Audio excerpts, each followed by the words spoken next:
Still Loading podcast is brought to you by the wonderful people on Patreon. Amazing people like Matt, aka Stormageddon, Eric H., Ryan K., Kevin from the Bit by Bit Foundation, Gilmer, Mr. Biscuits, and Stephen P. have all been wonderful enough to support the show over there. So if you would also like to get your name read at the beginning of an episode along with a bunch of other goodies, go over to patreon.com/stillloadingpod and check out everything it has to offer.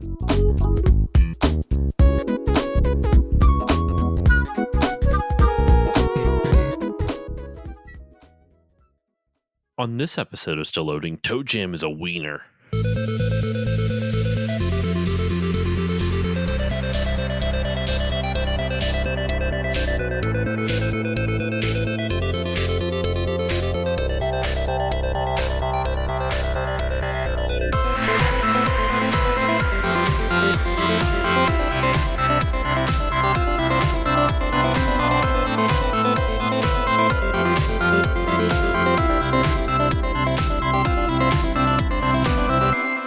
Hello, everyone, and welcome to this new episode of the Still Loading podcast. I'm your host, Josh Koval, and today's episode is another episode of the Backlog Month, the Backlog of Doom.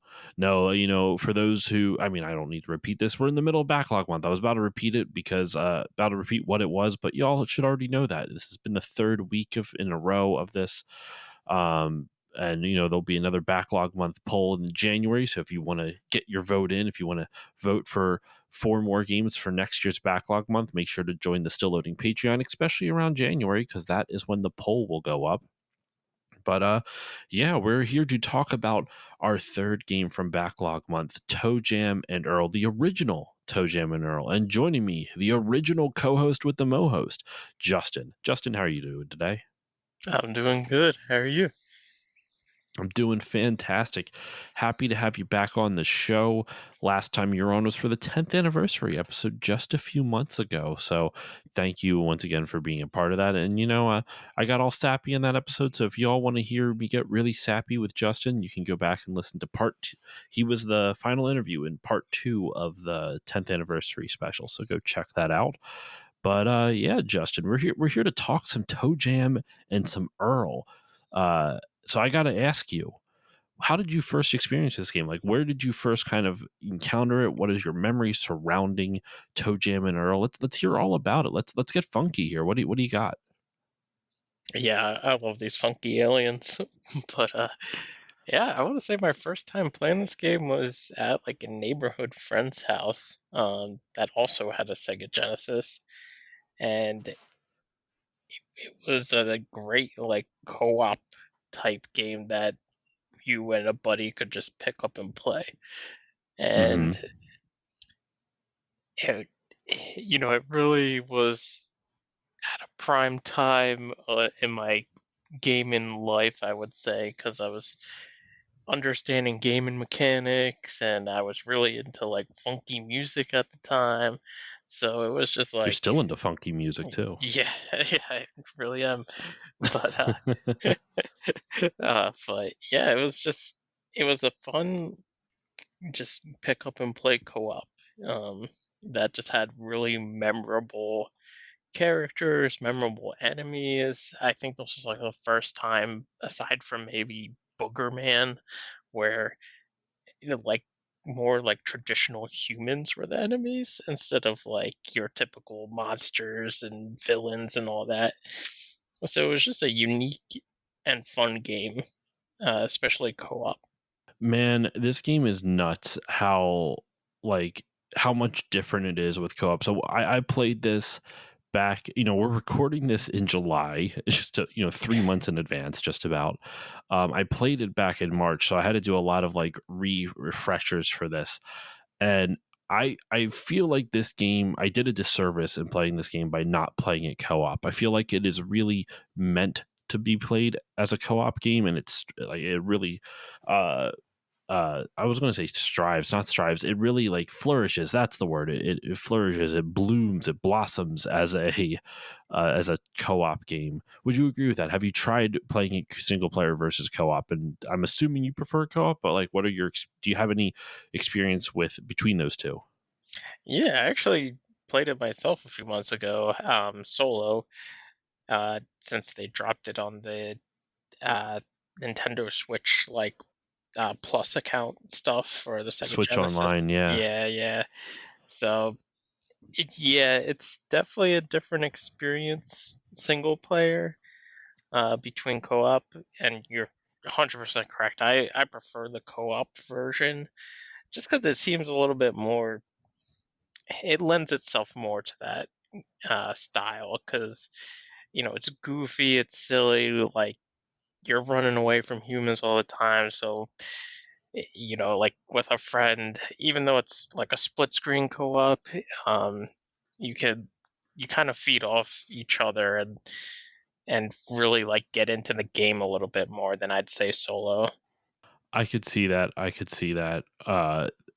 Especially with how this game's gameplay works, where it's kind of like it's different. We'll get into the gameplay. We'll get into the gameplay, and I'll explain a little bit more why I think co-op kind of lends itself to the gameplay a little bit.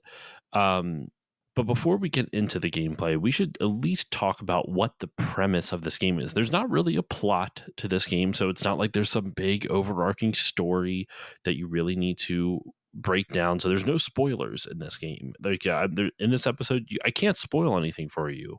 The entire premise of the game, you play as either ToeJam or Earl. Now, if I remember correctly, ToeJam is the little red three-legged alien with like almost like crustacean eyes, right? Yes.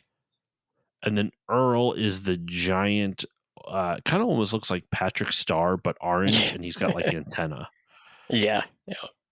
And they're both funked out with like gold chains and big shoes and all that good stuff. Very Flava Flav esque, you know what I Yeah. mean? Definitely getting some Flava Flav vibes. I mean, and man, this game is 90s as hell. We'll get into all that, but real quick, the basic premise of this game is that, like I said, you play as either ToeJam or Earl. They are basically these two aliens who crash land on the planet Earth, on our planet Earth, and they have to gather all the pieces to their spacecraft by exploring all these different levels so they can get home to their planet Funkotron. Um, and you just have to kind of explore these different levels, and you find the different ship pieces. You rebuild your ship, you get back to Funkotron, and when you land on Funkotron, all the people are like happy about your return, and you can kind of talk to all the like the people of your home planet or whatnot. And that's the premise of the game. Like there's no real other storyline involved with it. So how does the gameplay affect all that? Well, it's a little interesting, but Justin, since you have more experience with this game, you have more nostalgia for it. What do you remember of like this kind of setup? Was it something that intrigued you as a kid? Was it something that you even noticed?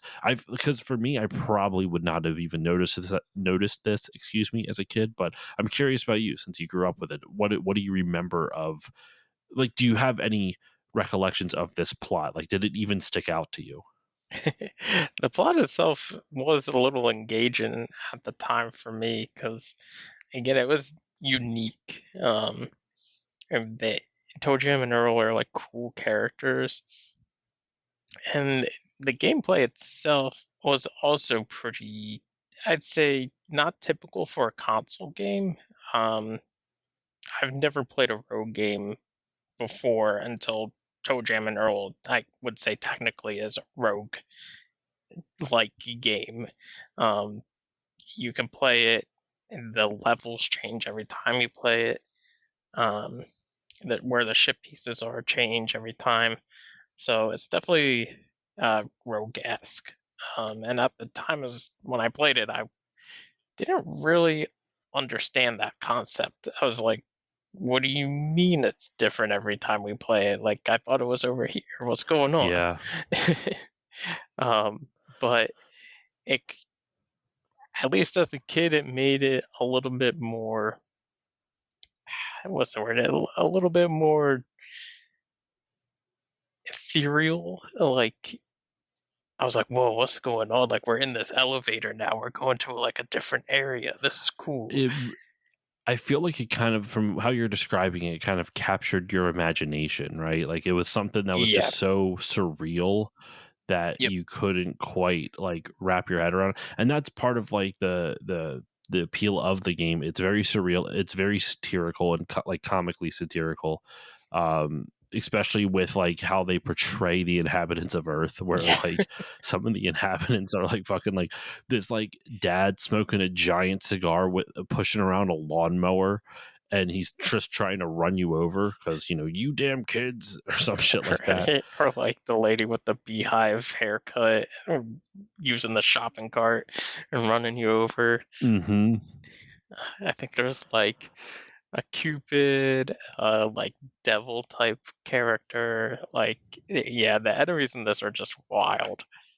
I mean, from what I see on here, just on the wiki, just as a few examples, they have the Boogeymans, the Yeah. Santas, the Lawnmower Man, like we mentioned before, crazed shoppers, which is what you mentioned with the lady with the beehive haircut and everything, monster mailboxes or mailbox monsters, wise men, I guess technically. I don't know why I said it that way. There's a whole bunch though. There's a whole bunch of like goofy things. Cupid is one as well. Devils. There's a bunch of devils. uh, so for myself with this, at least, my own personal experience with this game, because I realized I went through yours and we talked about the premise already, but I never went through mine. My sole experience with this game is playing it for this show just a few months ago, and just you talking about it, and the legacy of that this game has within the pop culture zeitgeist. Like, people who grew up with this game really, really love this game and talk about it so fondly, and it's for good reason. I guess a little bit of spoiler. I did not enjoy my time with this game. Um, we'll get into the reasons why that is later on, but at the very least, even if I didn't enjoy it, I can see why so many people like it. Because if you think about when this game originally came out, which would have been in 1991, October 15th, 1991 in North America, that's the earliest date that I'm looking at right now. But 1991 was pretty early in the Genesis life cycle. It was 2 years after the launch in North America, right? The Genesis slash Mega Drive. And that's still pretty early on. Like, the Super Nintendo came out this year in North America, It came out the year before in Japan, but in North America, it came out on August 23rd, 1991. So technically, ToeJam and Earl only came out like 4 months or so, or like 3 months or so. Well, I guess August to October. So 2 months, sorry, 2 months or so after after the Super Nintendo launched in North America. So like, this game was still really young in the Genesis's life cycle. And in all honesty, there's not really many other games on either the Super Nintendo or the Genesis that are like this, Would you agree with that? Yeah, absolutely. It was, and what I mentioned before is just very unique. And almost all aspects of the game. There's so much charm with this. Like I said, I may not have enjoyed it all that much, but I really respect what it's trying to do, and I really understand what it's trying to do, even if it didn't do it for me. Like, I don't think this is necessarily a bad game. I just think there's issues with it that I just didn't enjoy. And we'll get into all that. But a little bit of background on the game: it was created and designed by a guy named Greg Johnson. The main programmer for the game was Mark Vorsanger, and they are pretty much the architects of the ToeJam and Earl series. The overall design and idea of the game came from Greg Johnson. One of the biggest influences on ToeJam and Earl was the game Rogue, and it's because of that. I mean, you can see it. Rogue was a game that came out in 1980. It's a kind of a role playing ish type of game, or I guess it is technically a straight up like role playing game. But it was the idea of it was that the levels would not be the same every single time, so it was randomly generated, and if you died in Rogue, you would start from the very beginning. You'd lose everything. Any items you got, any experience you got, everything is just, you start back from the beginning. So Rogue kind of turned into the idea of just like, honestly, like, and I don't mean this to denigrate it, but it kind of feels like this. it's in the same vein as something that could have been like a mobile game, in the sense that like you do runs. You're not necessarily looking for. I guess I'm kind of equating it to like Rogue is kind of makes me think of like what if you did like a long form arcade game that's an RPG, right? Like when you play an arcade game, once you either beat the game or you lose all your quarters and you start over, from the beginning. You lose all your power ups, you lose all the progress, you lose all that stuff, right? Rogue is like that. You lose all your power ups, you lose all your progress, and you have to start over. So you have to kind of go into it with a different mindset that it's not like, well, I'm just going to play through this game and I'm going to steadily work up and pick away at it and poke at the edges and this and or pick away at it and just keep powering up so I can beat the game. That's not really what it's meant to be. It's meant to be like you kind of poke at the edges and you learn what you can and can't do, so that way the next run you can do a little bit better next time. I do you kind of agree with that? That it kind of has a little bit of an arcade mentality to it, like not exactly one to one. Obviously, it's not an arcade game; it wouldn't work in an arcade game, but it kind of reminds me of that mentality. Is what I'm trying to get at. Of like, you kind of poke at the edges of the game until you can figure out how to do better on your next run. Yeah, for sure. And like either like arcade games or like I'm trying to think of like games with difficulty like Ninja Gaiden that I would say like Ninja Gaiden 3 where you only have X amount of continues and if you use them all up it's back to level 1, right? And like you said, you kinda have to learn from each run to do a little bit better the next run. And also have a little bit of luck. The experience isn't necessarily experience tracked in game. It's experience tracked by you, like Yep. by just literally life experience. And you've all right, you see what this enemy does this time, or you see how this pattern works this time, so you know what to do next time, type of thing. And ToeJam and Earl, very very very heavily influenced by Rogue. In fact, Greg Johnson cites Rogue directly as an influence, and it's arguably like one of the earliest, if not the earliest, examples of a rogue like, which I think you said before, right, Justin? You called it a rogue like. Yeah, exactly. Yeah. A game based off of Rogue. I would say it's a little bit more forgiving than Rogue is. I mean, not that I have any personal experience, but from every bit that I've heard online about how Rogue handles, this game is significantly more forgiving than Rogue is. Have you ever played Rogue at all? I haven't actually. That's one of the games that I want to just try to understand so I can like actually relate to people that have played it. Um, but you hear the term roguelike all the time in games, especially lately, I feel like I think Hades is a It's big example. Yeah. the Rogue Light is a very popular genre of games right now. Like what is it? Oh my god. Not I I was know gonna not Dark Souls. Hades is a What? big one. Yeah, Hades. Hades is a big one. I am blanking on it's a really beautiful like pixel 2D side scrolling rogue light that also is a little bit of a Metro. Dead Cells. That's the one I couldn't think Oh, of. Dead Cells, yeah, yeah. A lot of I people mean, like hell, Dead Cells a even lot. like Diablo 2 takes a little bit of influence You could see it with from the random generation, right? The procedurally yeah. generated levels and whatnot. Um, Now, Greg Johnson, loved video games ever since he was a kid. He tinkered with making them from a young age. He would try to like work on them on like home computers and or even in college, I would say. And he worked on a bunch of other games prior to ToeJam and Earl, some pretty impressive ones at that. He worked at Electronic Arts first, and he made a game called Starflight, which was a really popular space exploration, combat, and kind of role playing sim. He also made for Electronic Arts Caveman Olympics. He also did Starflight 2, which came out 2 years before ToeJam and Earl. He also would go on to work on Star Control, which was another popular kind of like uh, what is it? Space sim, which is wow, that's wild. So the Star Control games are made by Toys for Bob. Toys for Bob is still a developer. They're still active, though there was some talk about, are they struggling or something like that. They currently make they've, at least for like original work, they did Crash Team Rumble in 2023. They also did the Crash Bandicoot Insane trilogy and the Spyro Reignited trilogy.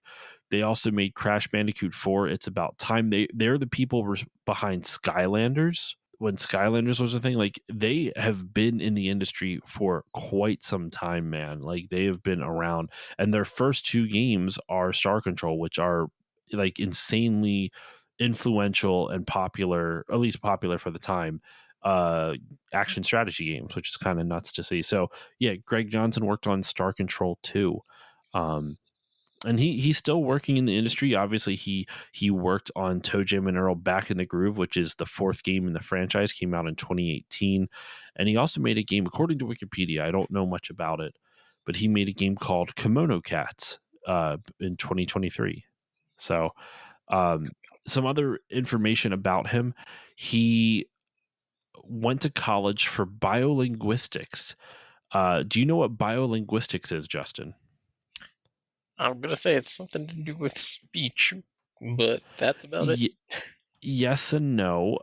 So biolinguistics it's basically the study, from Wikipedia. I'm going to read this because it'll be much better than I could ever like do like surmise. It can be defined as the study of biology and the evolution of language. So what you see it in media is like when aliens come to Earth, like biolinguistic experts are the ones that are usually called upon, like in the movies, because they are they deal with how, like, the language of biology type of thing, so they can dealing with like the formation of language, and it covers a whole bunch of different fields: biology, linguistics, psychology, anthropology, and to explain like the formation of language. So it's almost like studying etymology, sort of, but like through biology. I'm probably butchering this explanation, but that's from what I can gather based off the Wikipedia and my own limited understanding of it. That's kind of like what it is. So you would always see them in like movies. If an alien came down, like, well, they have these types of features, so they might speak this way or they might talk this way, type of thing. You know what I mean? Yeah, If that biolinguistics. makes any sense. Sounds cool, at least. Well, he wanted to be the guy that Washington called on to help speak with the aliens. That's what Greg Johnson wanted to be, which I Yeah. think it's kind of funny. Like that kind of Yeah. really, like, that really sets the stage for what ToeJam and Earl Right. Like is. You he know what I wanted to mean? talk to them. He wanted to talk to aliens. That's just what he wanted to do. Yeah. It's really cool. Greg Johnson seems like a good dude, man. He seems to have done a lot of interviews, and everyone seems to really like the dude. He also like really wanted to do a game that wasn't designed around like violence per se, and I would say he succeeded in that. Like ToeJam and Earl is there's violence in it, like you throw tomatoes and shit at people, but like for the most part the game is about you dodging enemies. Like it's a very different game for when it came out in 1991. Yeah, for sure. It's not like a platformer where you're still like jumping on enemies or like avoiding in that sense, and it's not like run and gun or any type of other like really almost any game I can think of that I played in that era. Like you said, it's about avoiding the humans on Earth more than anything, um, and using the presents that you would collect as you try to like find either the ship piece or the elevator to the next level. I getcha. Yeah, man, there really was never nothing like this game, just at all. So I think that we've given a little bit of background to the game. We've talked a little bit about Greg Johnson. I don't know much about Mark Vorsanger, not that I could see. Uh, though they did, work together. They created ToeJam and Earl Productions, um, And eventually, Johnson would go on to work with Will Wright on The Sims 2, and he also worked on that game Spore that came out in like 2005 or 6. And eventually he started up Human Nature Studios, and that's where the current ToeJam and Earl stuff is being made and whatnot. So that's about the long and the short of it. I'm sure that there's a lot more interesting stuff you can look into for Greg Johnson and his life, but I figured at the very least that's just a nice little overview of a very brief overview at that, of just some of the stuff he's done and where he's gone and how he kind of got into everything. um, One thing I did look up though that I thought was kind of funny with I found an interview when they pitched the game to Sega. One of the from Sega16.com, they asked him how hard was it to pitch the idea to Sega, and here's a quote from Greg Johnson: "Easy. Back then, America was just starting out. They had only about 20 people in their office, and they didn't even have any staff lawyers." And this is in parentheses, which was maybe just as well for us, end parentheses. The fellow there, Hugh Bowen, was very receptive to the concept. They were really looking for a new distinctive type. They were really looking for new distinctive titles to help them compete against Nintendo at the time. And then, yeah, so I'll probably be referring to some of this as we go through the game design and everything like that. But yeah, so let's move on to the gameplay now. I've given enough of the background that I keep kind of dancing around, but I've given enough of the background on the game. So let's dive into it. I guess, like I said, I was not a huge fan of this game. So I want to get my criticisms out of the way real quick. I want to describe the gameplay. I want to get my criticisms out of the way, and then I want to hear kind of like your rebuttal to it, Justin. Even if you agree or don't agree or whatnot, or you don't see it that way, that just whatever your feelings are. I'm not asking necessarily for if you don't have a debate for me, but feel free to call it out if you disagree. Yeah, But sounds good. the basic premise of the game is you play as either one of the two aliens, ToeJam or Earl, excuse me. And if you're playing co-op, then obviously both players are on the screen. What is cool about this game, I'll give this game a ton of credit on a technical level. For the co-op mode, it is so crazy what they're able to do on the Genesis, where so when you start the level, both you and your friend, whoever's playing as the second player, are both on the screen at the same time. If you walk in opposite directions, so one player is going to one side of the map and the other player is going to the other, in other games they will force you to stay on the same screen, and you have to kind of like, one player might have priority over the other and the map will end up going that way, type of thing. This game doesn't do that. The moment you get a little bit too far away from each other, it jumps over to split screen, and you can control your character that's you like anywhere on the map. And that's really impressive considering it has to essentially render two different portions of the map at the same time, while also keeping track of where the players and the enemies are for both of those sections. For something on the Genesis, that's crazy.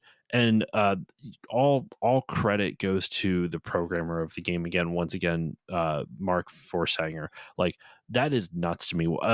I know I said I was going into some of my critiques, but I got to get your thoughts on the co-op on this, man. Like, what what do you remember of co-op as a kid, and what are your thoughts on it now, based off kind of like what I talked about there? Yeah, the ability to not have to be stuck on the same screen, especially for how this game is laid out, made co-op really engaging. Because you could essentially learn, like, oh, what if we divide and conquer?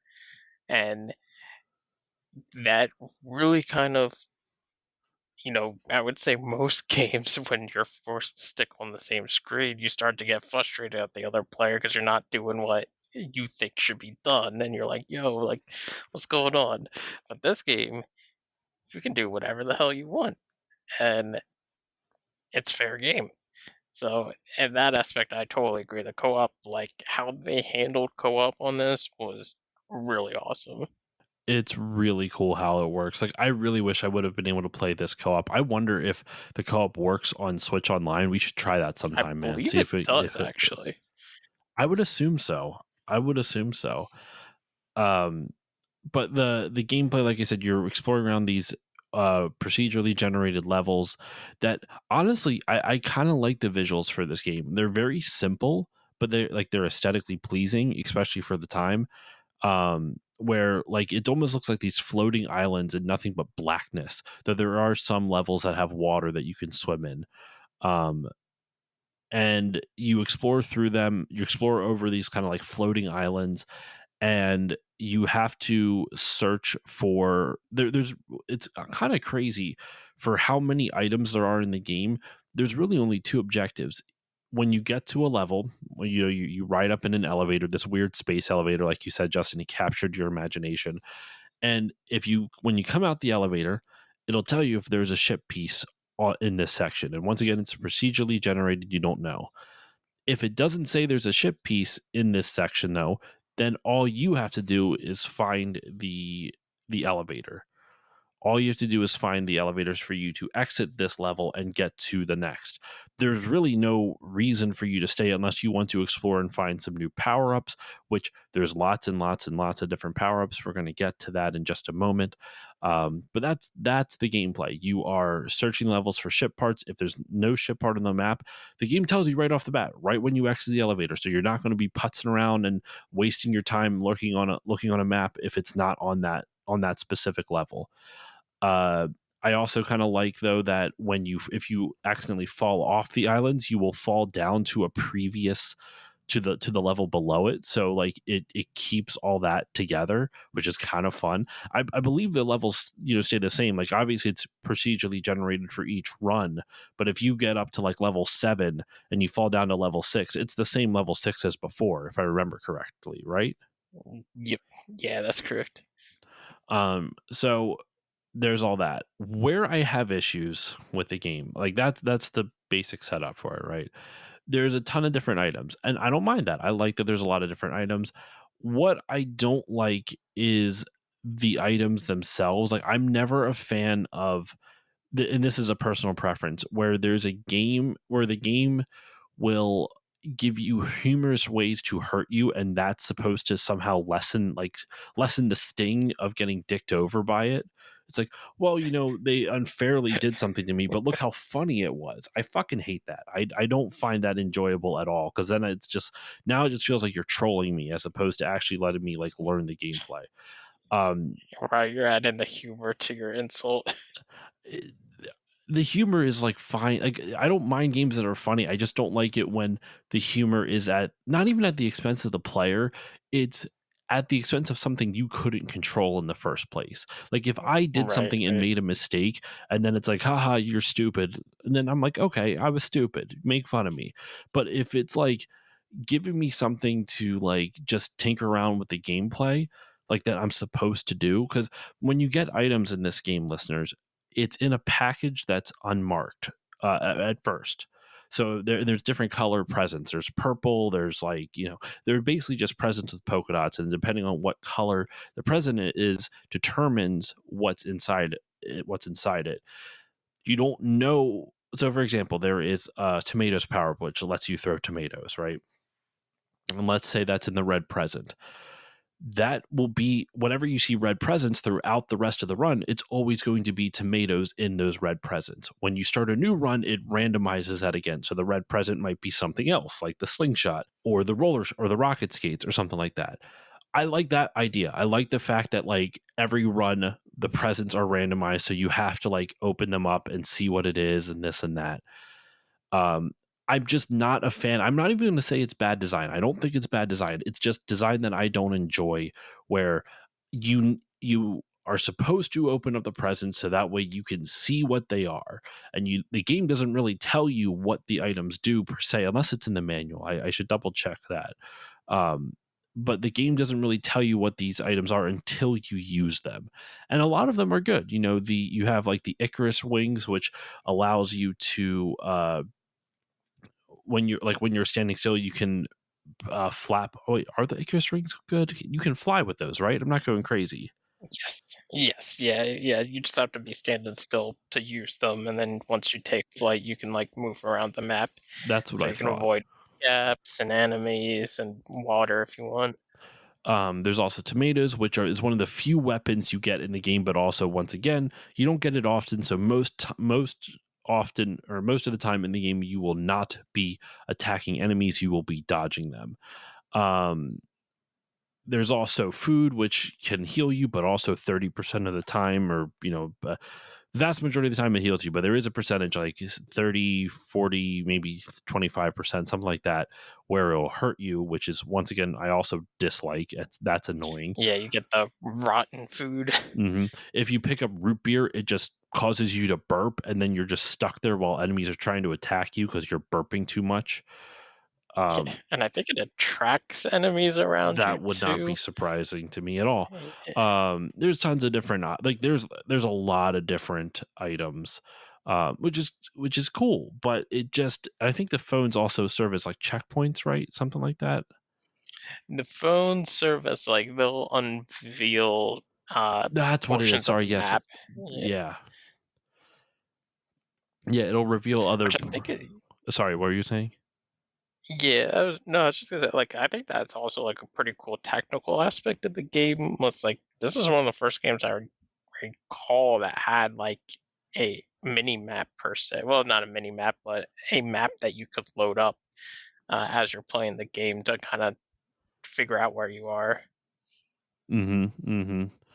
Uh, not everything about this game bothers me, but it's just like the phone's really cool. Like, you can look ahead. Like, there's lots of things to like about this game. What just irks me is when it's shit like um food that hurts you, or there'll be some other things that'll just like automatically what's the one? Isn't there one that just like kills There's like you? a thunder yeah, there's like a thunder cloud, and It it just zaps strikes you. you with lightning Yeah. And it until you're like basically dead. I don't enjoy it when the games, like, when a game punishes you like that, because that's what it technically is. It is punishing you for exploring the mechanics that they are trying to get you to interact with, and like, they're punishing you for exploring the mechanics they want you to interact with, and on top of that, by doing that, uh their only cop out of like, well, that kind of sucks that we dicked you over, but wasn't it funny? And no, it wasn't. I don't find that funny. I find that annoying. And I understand that's very much me. I don't think it's necessarily bad design. I think that's just not, I think it's design that just doesn't speak to me. I also have issues with how you explore the map, because even though you have the mini map, which is definitely very handy, you don't see all of it. Even if you have the whole map revealed to you, you have to walk around to random spots, and because sometimes it will just auto generate new sections. Like, you'll see little clouds of explosions or little puffs of smoke, and all of a sudden a new section will suddenly just emerge from nowhere. And it's a cool feeling when you do that.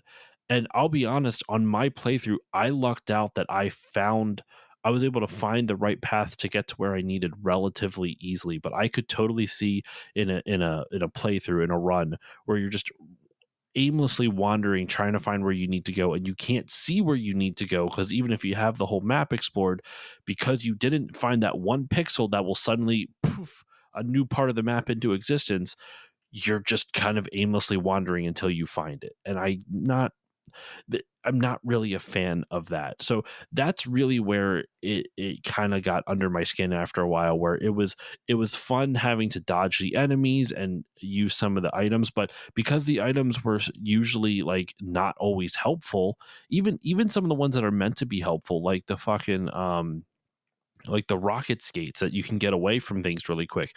It is so hard to control where you're going. It's almost a punishment. So Yeah, it's like even things that are more neutral still kind of end up hurting you. So I don't know. I have so many issues with this game, and that really kind of dampened my enjoyment of this. But I want to throw it over to you, Justin. I want to hear your thoughts. What pushback do you have for me? Do you agree with any of my criticisms? Do you have any like nuance to add to them? Maybe I'm being too much of a baby with some things. Go off. Like, what are your thoughts? yeah, so I definitely agree with the the harmful presence, right? Because there's nothing worse than like, "Ooh, what's this?" And then bam, you're dead, right? Hmm. Uh, but what I will say, and maybe a little bit of nostalgia talking here, but when we played co-op and new run, right?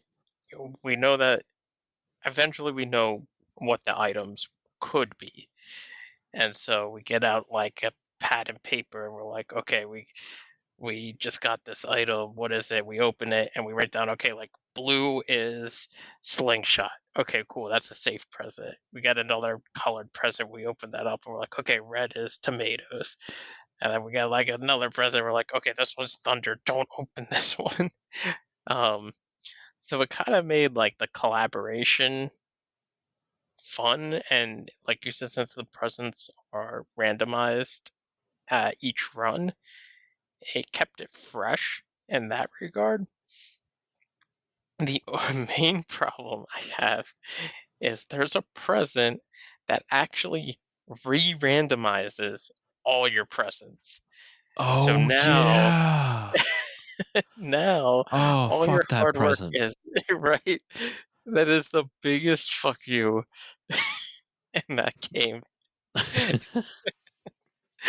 But the presents It's themselves just are so mean. you're right. It's like I forgot about that, and then I played it recently, and I'm like, "This fucker, how could I forget about it?" Yeah, I could see it now on the list here. Randomizer. Yeah, it is just completely arbitrary. Completely. If I don't like. Anyway, sorry. Continue. Otherwise, I'm going to repeat my same tangent that I went on before. But continue. But I would say a million times better co-op because the present system, especially if you decide to split in co-op and kind of try and divide and conquer, the you can drop presents, you can trash presents. So, you know, I may be exploring somewhere safe and actually making progress. Meanwhile, my cohort is like getting mobbed by the crazy shopping lady. And it's like, bro, I need food ASAP. So like he can like escape and I'm like, I'll drop this present for you. Here's some food. And like, cool, we're good now. And the co-op aspect, I think, really helps with what I'll say compared to playing solo is the maps can be so big and so grueling to like find everything, like you mentioned. So Hmm. having co-op and being able to split screen it is so refreshing. It makes the game, almost half the time, right? Or at least half the gruel of like having to figure out, okay, where, like, what activates that poof of cloud so we can get over to this area that we think the ship piece is in. Hmm. Um, so yeah, to those I definitely feel your pain, but I do think the co-op experience kind of lessens the blow a lot of the times, and again, like just that discovery feeling of the presence and kind of like going old, well, what we call old school now with like the pad and paper, like kind of like getting out your like how your run is going type of thing. It was like it just made the game a lot more fun to pick up and play numerous times rather than like you keep getting stuck at one part in another game and it's like you know you get so mad that you don't pick it up for like a year. Dude, there's so many parts in the later part of the game that made me so mad. But I agree with what you're saying though. With I think the co-op really fixes a lot of my issues with some of this. Like I do forget, like, how do you share lives in co-op, or is there a different life count for each? Because I don't think, because you can run out of lives and you have to restart the whole run if I remember correctly, right? And you probably get a number of continues, but I'm blanking on that right now. I forget how the life slash continue system works. Is it just standard? Yeah, I forget if there's continues or not, but I do know in co-op, you have your own like life pool. So, you know, ToeJam gets 3 lives, Earl gets 3 lives, and I think if someone loses all their lives, then it essentially kind of like shifts over to single player. So Okay, okay. and I forget if the other player can like steal lives. I forget if that's an option or not. I think one of the other elements that really frustrated me was the way that enemies spawn, Yes, specifically the ice cream truck. fuck I the ice cream truck. I if I see him if I hear that jingle, that did or whatever the fuck the ice cream man does, whatever song their truck plays, I'm going to charge it and I'm going to start demanding answers. Why were you chasing me down when I'm just trying to get back to Funkatron? And he's going to be like, what? Excuse me? Or he or she are going to just be, what? Excuse me? I don't know what you're talking about. Like, you know what I'm talking about, you piece of Right? shit. If they know, they know. They know. They all know. I wonder if anyone has ever actually legitimately held a grudge against an ice cream truck from this game. Because I wouldn't be surprised. here's the thing. It's not like it just shows up once. They show up, they spawn so quickly, Yep. so fucking fast, and they drive really fast. It's hard to dodge them. You really have to anticipate where they're going to go so you can dodge them and hope that they just fucking fly off the edge, because they will chase you forever if you aren't able to take them out. Yeah. Yeah, the boogeyman and the haunted mailboxes and ugh, God. Okay, to now be a little bit more complimentary towards it. I've been shitting all over it now, but let's talk about things that I like. um and we can use this a bit to we'll tie into aesthetics a little bit, because I think overall I like the overall like visuals and sounds, and we're going to set aside time especially for the music. I know, Justin, you'll probably have some stuff to say about the music of this game. Oh yeah. um what I like about the gameplay, I do like the randomly generated levels. I think that's fun. The randomly organized presents, I think that's fun. The presents themselves, I think, are bullshit. But the idea of having the random presents, I think, adds a fun wrinkle to each playthrough. So it's not like whenever you see a present. Yeah, it's not like whenever you see a red present, you always know what item is going to be in there. There is an element of discovery every time you play the game. That is really cool. That is a great idea. Um, I think the controls are actually pretty good. Even though I played on the Switch version, I'd be very curious to see how it feels on original hardware. But even on the Switch version, which generally is a little bit worse for wear compared to the original hardware, I didn't have too many issues with it. I thought it controlled pretty well overall. Your characters move slow, but that is not a detriment. The game is designed around their slow movement and the way that your characters can move. So if you get good with it, you can start dodging enemies pretty easily. Um, the game does suffer a little bit from if you ever try to actually use any combat, like if you try to throw tomatoes or whatever item that you get that can actually hurt enemies. But I don't necessarily begrudge it, because that's not really the point of the game. The name of the game is dodging enemies, trying to take a passive approach, just trying to find your spaceship pieces so you can just get home. Meanwhile, all of these angry motherfuckers are constantly coming at you. Oh my gosh, like we already talked about the ice cream truck, and then the shopping cart lady or whatever, the crates shopper, all that stuff. Even though some of those enemies are kind of crazy and chaotic, it still is a lot of fun, and I like them. How you move around them and dodge them. Um, I like the exploration of the levels since they are visually interesting. Even if I have issues with how the level is revealed to you, the levels themselves are fun and varied enough. Even though the overall visuals don't change all that much, but I don't think that's a bad thing. I think it works, especially because the game's pretty short. Like, you can beat it in like 2 hours. Yeah, for sure. Yep. Did you ever find the hidden level, like where you can go down and like basically uh chill with like hula girls in a hot tub? I've seen it, but I've never discovered it myself. when I was doing research for this and I saw it, I'm like, oh, that's kind of cool. I wish I would have known that. I think you need like Icarus wings or something to get over there. And basically, like I said before, where you if you fall off the edge of the level, you'll fall down to the level below you. If you fall off the edge of the island, you'll fall down the level below you.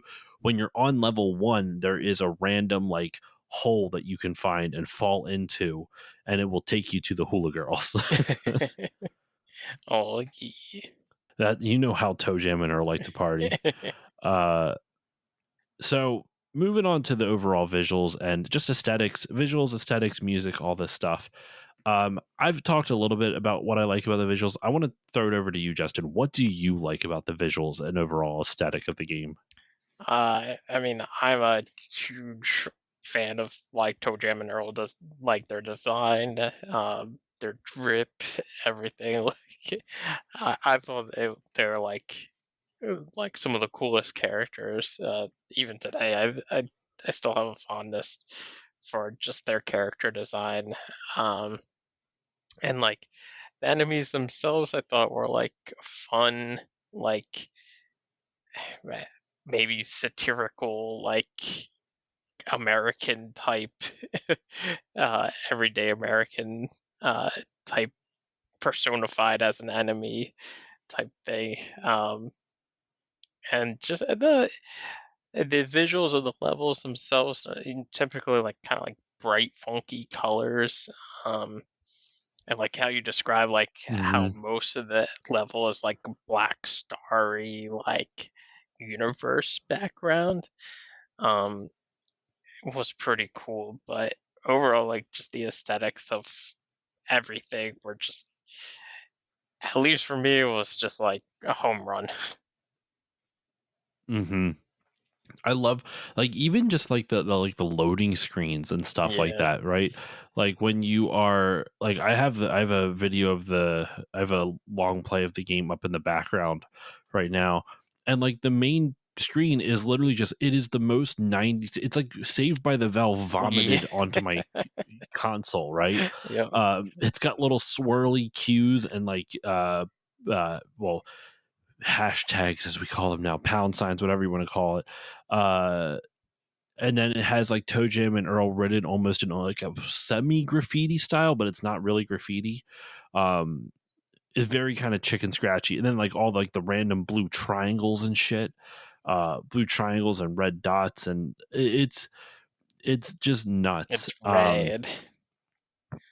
And then you get into the game itself and you just see like the two aliens like just walking around swimming in water. The visuals are, like I said, they're super simplistic. I think one of the ways that Mark Vorsanger was able to do this like split screen co-op was that the visuals, I don't think, were all that taxing for the Genesis comparatively to Right, like other right. stuff at the time.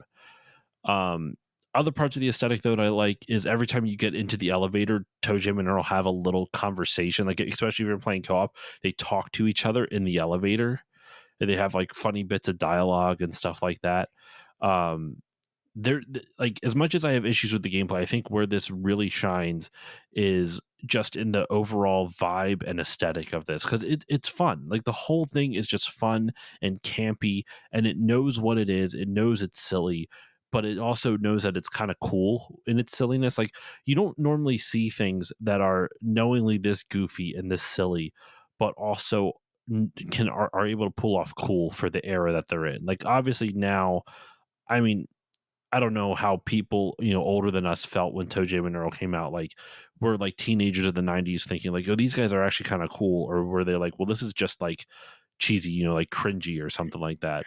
But I feel like this game skirts a really cool balance of a really good balance between being funny and cheesy while also being a little cool at the same time. And I think that's hard to do. Yeah, agreed. And like, I think that's why it kind of lended itself to be in quote like a cult classic at this age, because you don't have to be the best to be a cult classic, right? But having that blend of that uniqueness, that little bit of coolness, that funness to it. I think, like you said, I think really where this game shines is its visuals and its vibe, and and just the overall concept. Agreed, man. And it's so, I think even now it's just so creative. It is just so different, even from stuff coming out now. Like I kind of wish that uh more modern games, because if you think about this, it would have been like a triple A game for the era, right? Technically, because it was published by Sega for their own home console, but obviously triple A games and budgets back then were significantly smaller than what they are right now. I think I wish there was more risk taken like this, because this game is a risk, right? Like it is a genre of game that you had not really seen in any popular version of it on home console up to this point, Right. right? So like you never really saw something like this before. On top of that, it's oozing with charm. I really wish there would be more stuff like that. Like like I said, I have the game going on in the background. When the two players, when you're playing co-op and they come back together and meet with each other, one of them will say like, hey, yo, Earl, hey, Earl, what's up? Or like, hey, ToeJam, stuff like that. Like there's like that little bit of character, like these two friends are coming back after not having seen each other for a little bit. And they're just like, oh, hey, it's been a minute. What's up, man? It oozes with charm, it oozes with character. And I feel like games don't really take these kinds of risks anymore. And maybe it's a symptom of the era we're in. Things are too expensive, you can't afford to take a risk like ToeJam and Earl again.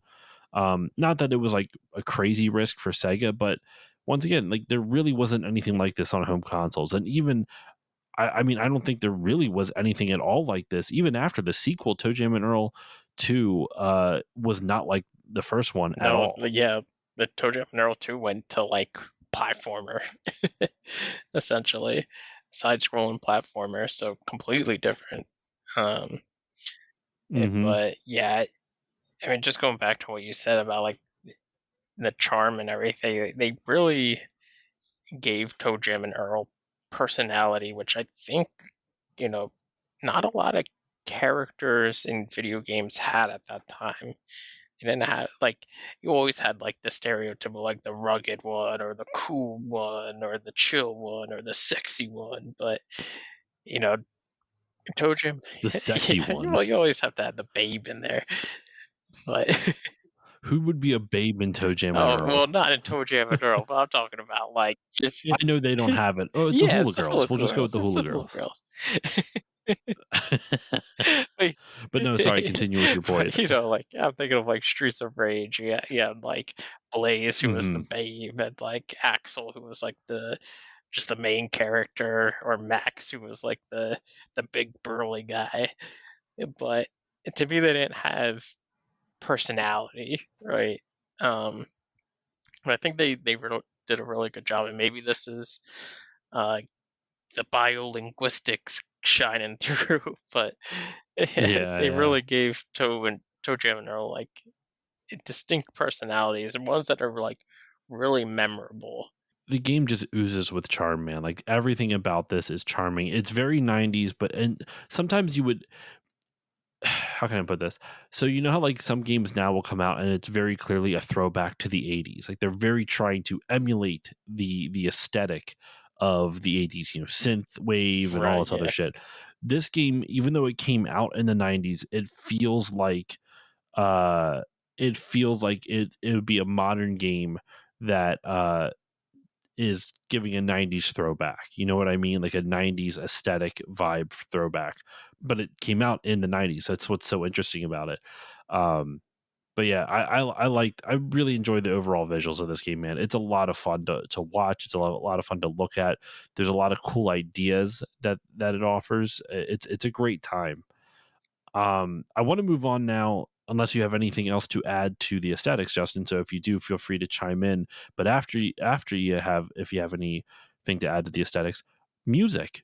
Let me hear your thoughts on the music. Yeah, the music is fantastic, at least to me. Um, it's so funky. It's like a little like early hip hop. Um, if I remember correctly, they even have a mode where you can just jam out, as they call it, and you can just hit like the A, B, and C buttons, and they do like different like moves or like different sound effects to go with the groove that's playing in the background. Um, so the music is probably, aside from ToeJam and Earl themselves, is one of the most memorable things for me about this game. Like I know pretty much the whole soundtrack by heart. The soundtrack for wait, you know it by heart? Pretty much, like it will just play in my head, and like, in like any given day. I'm like, yeah, ToeJam and Earl, let's go. It's got a great groove, man. Like, it's just really fun. It very much feels like that Seinfeld slap bass. Yeah, And I'm really resisting the urge. I'm not going to put it in here because I think it's a little cringe, but I was really resisting the urge to do the slap of the bass, like to put in a sound clip from what is that movie again? It's I love you, man. I Love You, Man. That's what Yeah, Paul Rudd and Jason Segel. Yeah, yeah, yeah, yeah, yeah. Um, the music's fun, man. I really do enjoy it. It fits with the theme. It's got funk and hip hop and a lot of other like kind of just different influences that you just really did not see at this point in gaming. So it's really cool to see it in this, and it just works really well, especially since it's got like kind of a slower groove to it. yeah, It really works with the slow paced mechanics, like it really kind of fits in with the overall vibe of the game, because for the most part the enemies move pretty slow, your characters move pretty slow until you get to the fucking ice cream trucks and they just move like a goddamn speed of sound. They can go die in a goddamn ditch. um God, I hate the ice cream trucks. We're gonna have like PTSD where we're just like we're driving down the road, we're like, oh my god, and we have to pull swerve over every off. time we see an ice cream truck. Yeah, but yeah, the music is so good, and it really makes fantastic use of that Sega Genesis like bassy sound chip, like to perfection. It was like tailor made for this game. Mm-hmm. Mm-hmm. Something that I this doesn't really fit in this area, this section, but I have to call it out real quick. Um, when you remember how I said before, just because it popped up on the video right now. Remember when I said before how if a character jumps off the ledge of a level, they will fall down to the next one, the previous one. So if you're on level 4, you'll fall down to level 3, so on and so forth. If you're doing 2-player and they fall down independent, like if only one of you falls down, just the top screen will be on level 2 and just the bottom screen or whichever screen will be on the other level. So that means that the game is able to keep track of those instances via split screen. That is insane. Yeah, yeah, it really keeps the co-op like seamless. I can't, like, I'm just watching this dude. I can't believe it. Like like that's complicated. I would even argue that's just so complicated for the 90s. Like that's complicated for a Sega Genesis. That's complicated for now, I would argue, to be able to have like essentially two separate instances of the same level that you two separate instances, but technically you both can experience that same instance at any given time. Yep, You know what I yep. mean? Like that is just insane. That is just, oh my god. Sorry, I can't believe it. It's so fucking cool and wild, and I love it. Um So yeah, the I would you say, Justin, back to the music, would you say the music is one of the biggest influences for yourself, because you're a bassist, I know you play in a band and music is something that's very important to you. Would you say this game had a big influence on your personal music taste? Oh, for sure, yeah. Like I was already, growing up, and like my brother played drums, so he was always like giving me music to listen to and all that. But so it's like always interested in funk and like groovy stuff. But yeah, like this soundtrack, man, it really was like, yeah, what is this? This is cool. Like I'm like grooving while I'm like playing this game. Like so it really did make an impact, a lasting impact, I'd say, on my musical taste and just my desire to play bass overall. And the cool thing is they've really kept up like ToeJam and Earl 2, ToeJam and Earl 3, like it like that soul funk type of music. They really progressed throughout all three games, and it really did have a big influence on me. I could see that, and I can see why this game has it like lives so fondly in the memories of all its fans. And I think that's kind of what I want to lead into. Do you have any final thoughts before we kind of do? This is like right before the wrap up, kind of. But like, do you have? I want to kind of talk about the game's legacy and like what it's like the game's legacy, what it's kind of meant to you in the long run, and also just does it hold up today? And then we'll go into like the final thoughts. But is before we do all of that, are there any other things on the gameplay, the aesthetics and visuals, or the music that you want to touch on before we kind of go into like the final segment of the episode?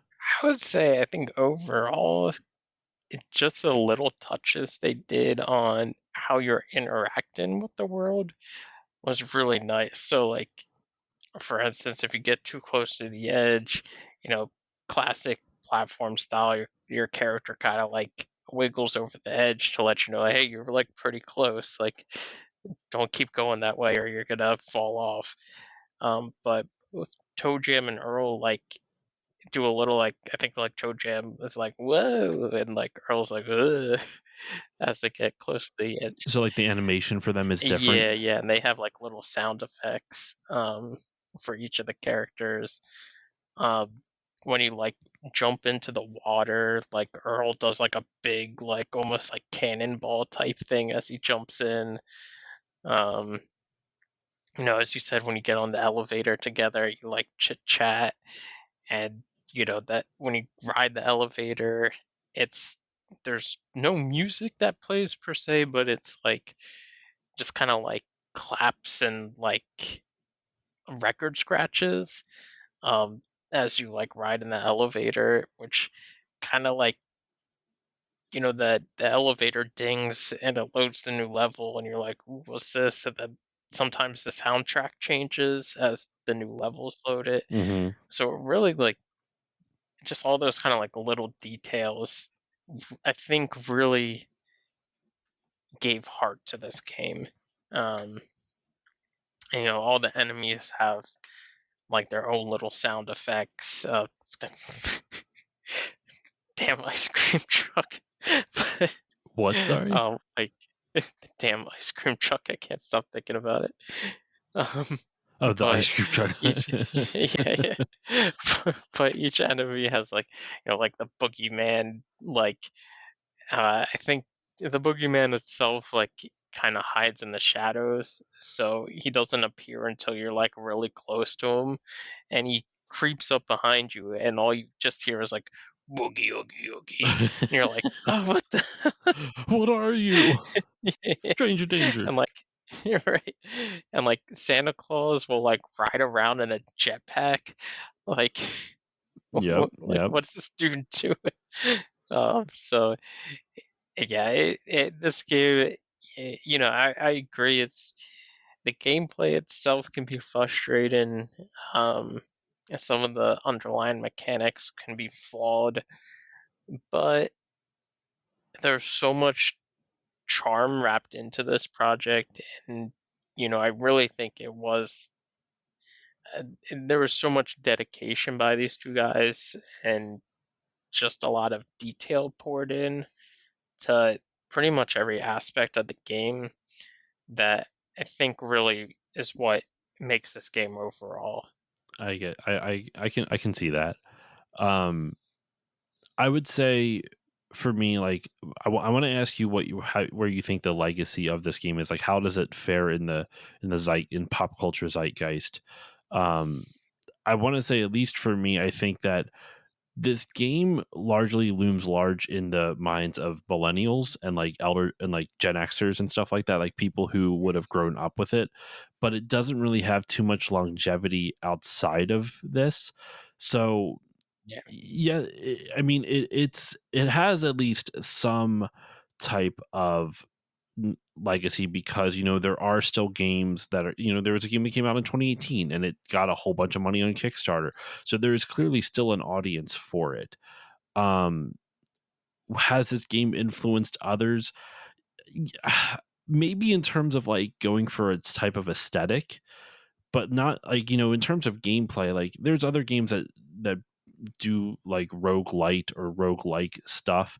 I wouldn't necessarily say they're straight from ToeJam and Earl, but I do think though at the very least this game showed game publishers that you can go with some different ideas that might not be the norm, and it'll work. From what I could see with some of the research, the first game here was actually a bit of a slow burn. Like Sega of America didn't really know how to market it, and so the first game, while it did sell well, it didn't sell well right away. It took some time for it to gain steam, and then I mean obviously it did well enough where they were able to greenlight a sequel, but even then they didn't quite know how to, like, this game I feel like especially in the 90s would be hard to market because it's not edgy. Like it's like almost all 90s marketing was so edgy. Sonic was edgy, Right. and like, dude, they try to market Earthbound as like this game stinks. You know what I mean? Like Yeah, yeah. Nintendo did. Like, granted, Earthbound is a couple years later, but like this is a pretty chill game at a time when things were all about action. So I would say, if anything, it really just kind of, I don't know. Maybe I'm not doing a good job of commenting on its legacy, but at the very least, this game did something different at a time when a lot of other games weren't, and I think that's really notable, and I think that's really important uh, to appreciate. I think this is a really interesting and fun game. Or, fun for other people, maybe not. Maybe not for me so much. Uh, so Justin, I want to. Any comments on legacy for you before we go over to does it hold up today? Yeah, I mean, like you said, it was a different approach to games. Um, and really for a system like Sega Genesis, where it was so heavily marketed on speed, and like the whole Sonic mask, I gotta go fast. This game was a complete 180 to that, and you know, I think as a game itself, I would agree it hasn't really influenced much outside of itself. And I would even argue to say that, the legacy of the game itself isn't actually the game, it's ToeJam and Earl. It's the characters. They're pretty unique, they're pretty recognizable. Hmm. Even if you haven't played the game, I think if you saw a picture of them, you'd be like, "Oh yeah, I know those two." Um, because yeah, like you said, there was a game that came out in 2018 that was backed by Kickstarter. Um, you know, they had the sequel for ToeJam and Earl 2 on the Sega. They actually had ToeJam and Earl 3 for the Xbox, which honestly is probably my favorite out of the series. Uh, Highly underrated Xbox game, honestly. But I seldom see like people referring to ToeJam and Earl as a game rather than the characters. Um, so in that sense, I think that's really why it's considered a cult classic, in my opinion. All right, all right. I can kind of agree with you on that. Um, Now the final thing, I'm stealing a segment from my pals over at Retro Hangover. Does it hold up today?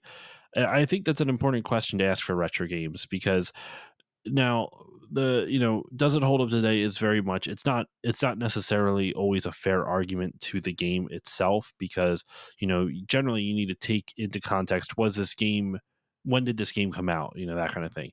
I think in 91 this game was great. I think now I'm actually 50-50. I think it actually kind of holds up because my criticisms of the game for the most part are just the randomized items and that type of shit, which I can see someone's sense of humor may enjoy that, may enjoy this, may enjoy this kind of thing, and it just doesn't click with me.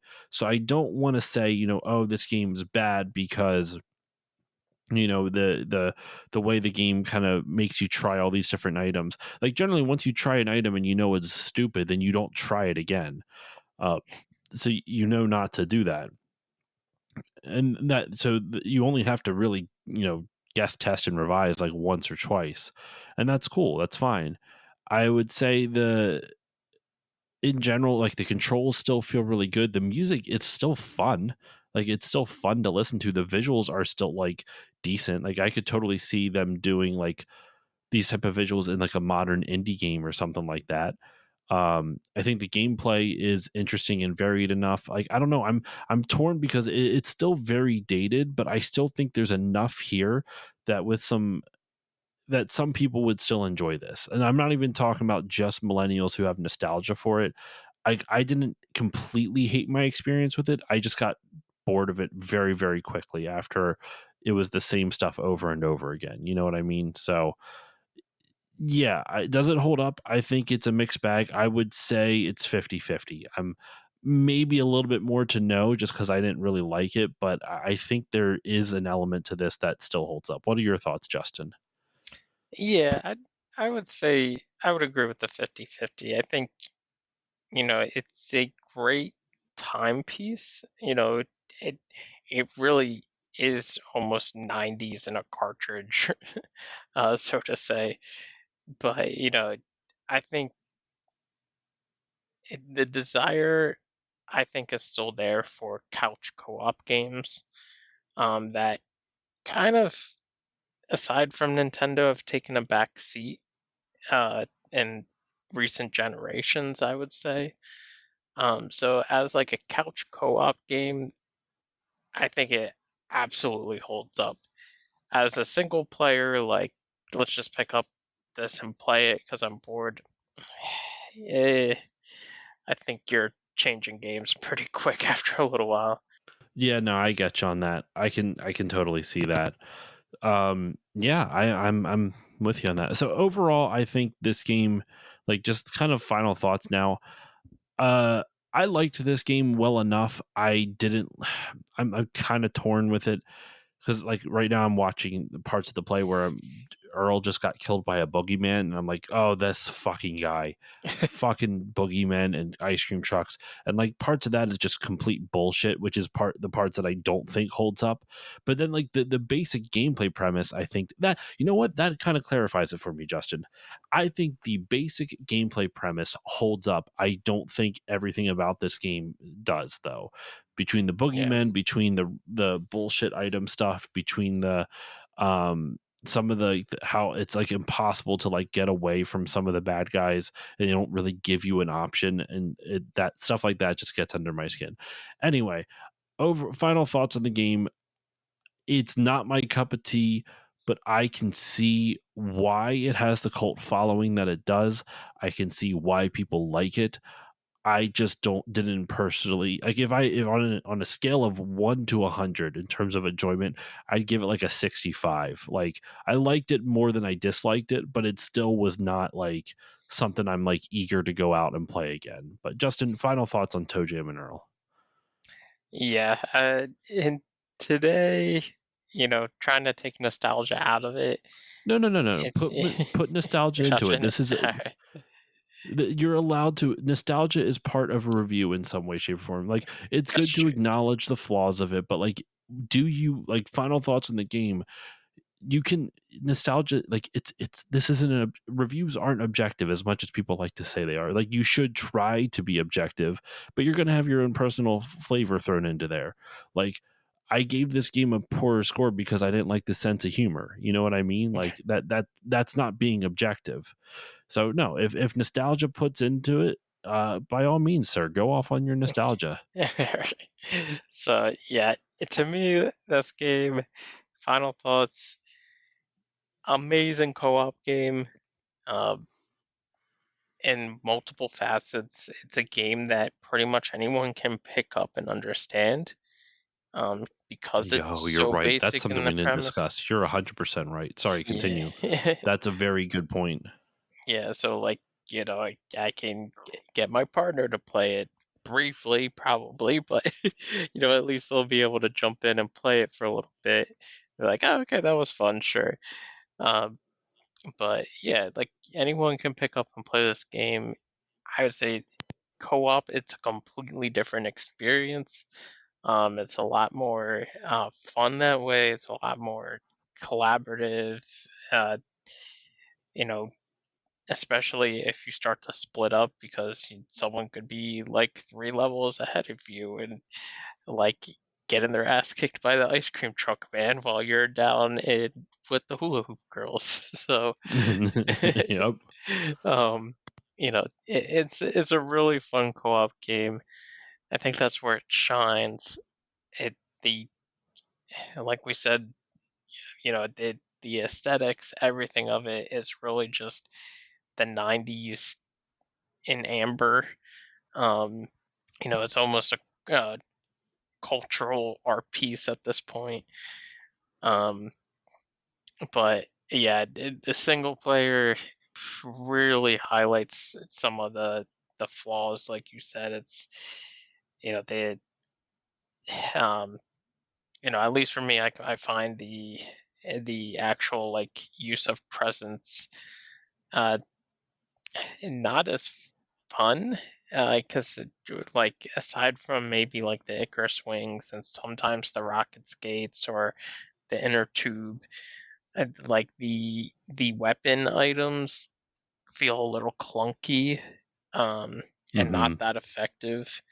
And then of course like opening a present that kills you is like the most insult to injury that a game can do to It's so you. mean.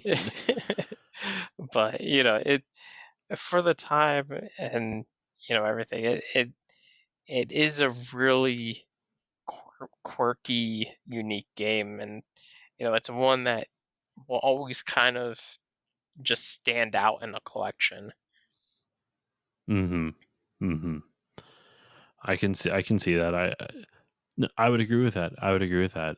But yeah, I think that's a good place to wrap up our thoughts on ToeJam and Earl. This was fun, man. It's fun to have you back on the show. We haven't discussed like a game like this like in depth in quite some time. I think the last time you were on was for TMNT 2 Secret of the Ooze in the arcade game. Like we did a Yeah, kind of a redo of our technically I think it was like our third episode, which I just also recently released on the feed for the 10th anniversary. But yeah, man, a re-release I should say, because the first 6 episodes, for those who don't know, were all locked on, not locked, but they were all hidden over on my SoundCloud, which you can't really, you couldn't even listen to like the first two. So I was able to re-download them. I did some very light remastering and re-uploaded them on the main feed here. So now the first 6 episodes are no longer lost. Episodes 1 through whatever number this is, I don't know what this is going to be by the time it comes out. But yeah, Justin, thank you once again, man. It's always a pleasure having you on, and we'll have to do it more often. As usual, though, where can the good people find you online? And is there anything you would like to promote? nothing to promote per se, but I mean, you could just find me online. I'm usually active on Twitter at Kitsu Ninja, which is KITSUN. Now I'm gonna screw this up. It's like, isn't it INJYA. like, yeah, you know what? I'll look it up for you real quick. Yeah, because your Instagram handle is slightly different than your uh Twitter Okay, handle. yeah, So yeah, it's KITSUNINJYA, Kitsu Ninja. yeah. But yeah, I'm just Ninja.